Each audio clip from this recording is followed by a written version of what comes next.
question. All set?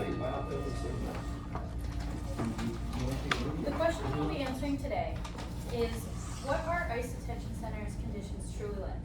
Hi, I'm Oriel, and before we dive into that, I want to give some context on what we will be discussing, including ICE specifically. Some definitions really quickly.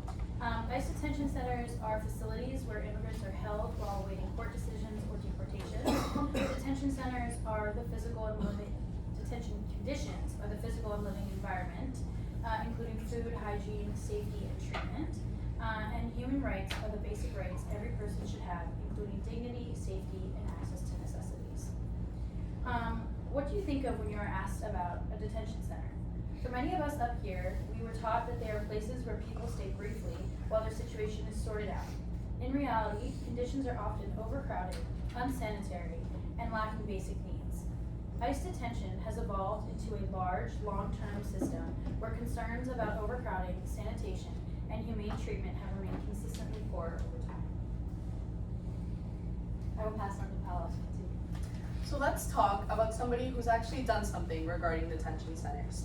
U.S. District Judge Robert Gentleman, a federal judge in Chicago, heard hours of testimony from people who had been held at ICE processing facilities, specifically in Broadview, Illinois. What they described of these detention centers was shocking. Up to 150 people were crammed into single holding cells. People were sleeping on cold concrete floors without blankets or pillows. There were overflowing toilets, sitting in open views with no privacy for any of them. Water that the detainees sipped. They testified that water tasted like sewer water. They had no showers, no beds, and were fed cold sandwiches 2 or 3 times a day, if that. After listening to all of this, Judge Gentleman called these conditions, and I'm quoting him directly, disgusting and unnecessarily cruel. He said flat out that sleeping on the floor next to an overflowing toilet is obviously unconstitutional. And then he did something about it. He issued a temporary restraining order, a court order forcing the Trump administration to immediately fix conditions at Broadview and other detention centers. This order required the facility to provide clean bedding, soap, toothbrushes, showers at least every other day, 3 full meals a day, and access to drinking water on demand. Holding cells had to be cleaned twice a day, and critically, detainees had to be allowed to speak with lawyers in a private place at no cost, because many had been signing deportation documents without even understanding what they were agreeing to, as that was something was being forced in these deportation facilities. Judge Gentleman made one thing very clear through this order. These aren't convicted criminals. He said these are civil detainees, people who have not been yet charged with any crime, just detained for immigration violations, and were being held in conditions he found unconstitutional. That brings us to an important point. The Constitution doesn't only protect U.S. citizens. This is something we spoke in class briefly all together.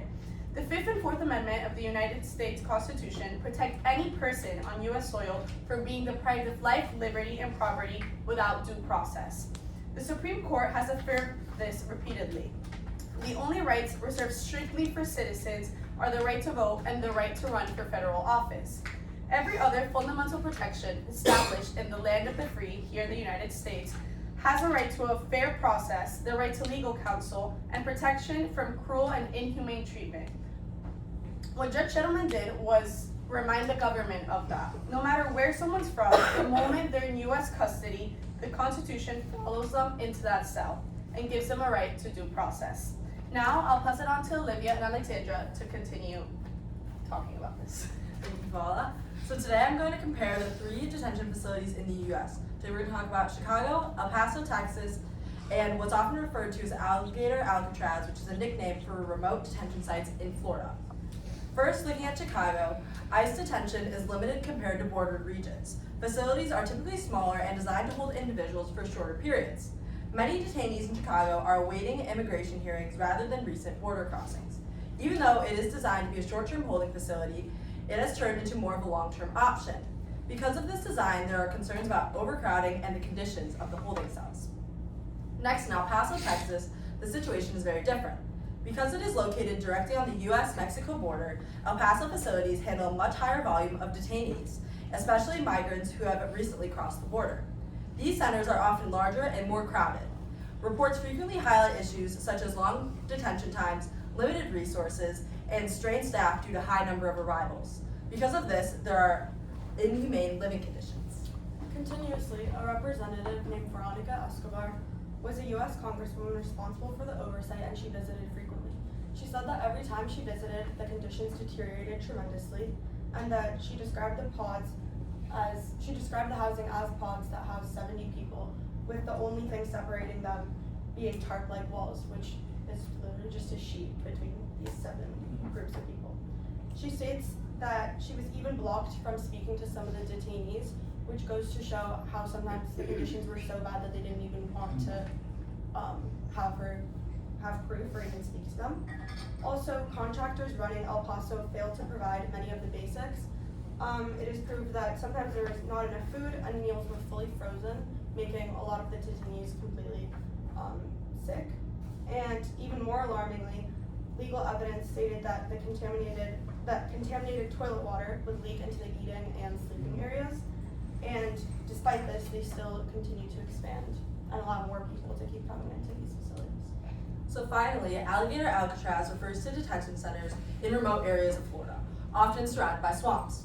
These locations are intentionally isolated, which can make access much more difficult. Detainees in these centers may face challenges contacting lawyers or family members due to the distance and limited transportation options. Like El Paso, there are concerns about inhumane living conditions.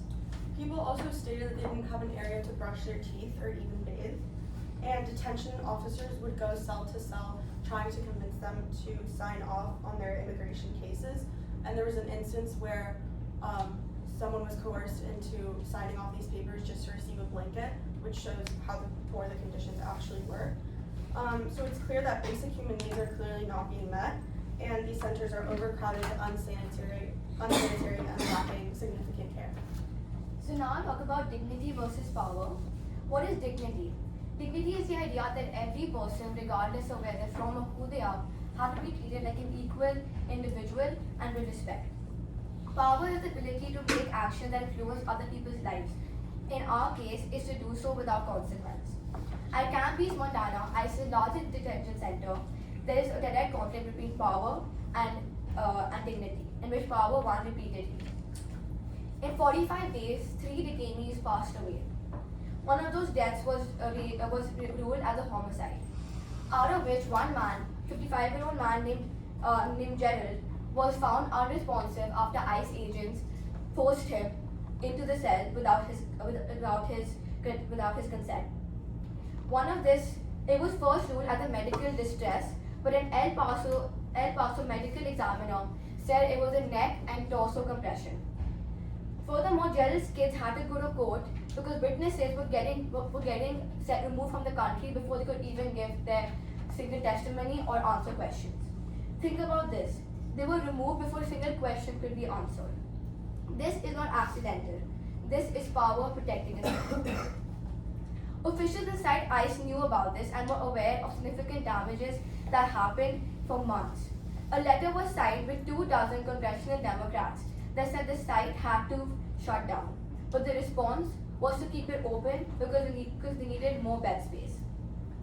This shows how dignity subordinates to power. Detainees were forced to sign documents proving their rights to legal proceedings. Furthermore, they were threatened to be sent to El Salvador and Africa. Therefore, this is not policy but is threat, as there were no lawyers and they were beaten for small things such as asking to turn the lights off of a medical help. One person was also fined $140 as they were sent to the hospital. Lastly, we have to ask ourselves, when we ask about conditions in ICE detention centers, we have to see when government has more power than people who don't have power, what does it do with it? Now on to Arya. All in all, we have discovered that detention centers' conditions are inhumane and unacceptable. ICE is buying many facilities incredibly quickly with no resource to house large numbers of people. Human lives and souls' dignities are being stripped away, all while those in power do not listen to the legal orders they are presented with. We will leave you with a question to ponder. How do you feel ICE's power should be used, and should it be checked? Thank you.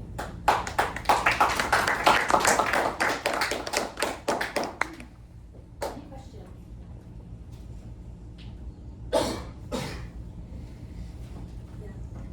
this might be like kind of a dumb question, but how does the agency decide in which facility they held you?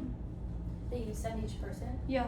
So, that didn't come up like a lot in our research, but honestly, they usually send them to wherever there's availability, which like isn't really checked either or like updated quickly. So, like for example, with that tough student who was sent to Louisiana, like that was just the facility that they kind of decided she would go to. So that happens often, which is why a lot of facilities end up overcrowded when there are other facilities.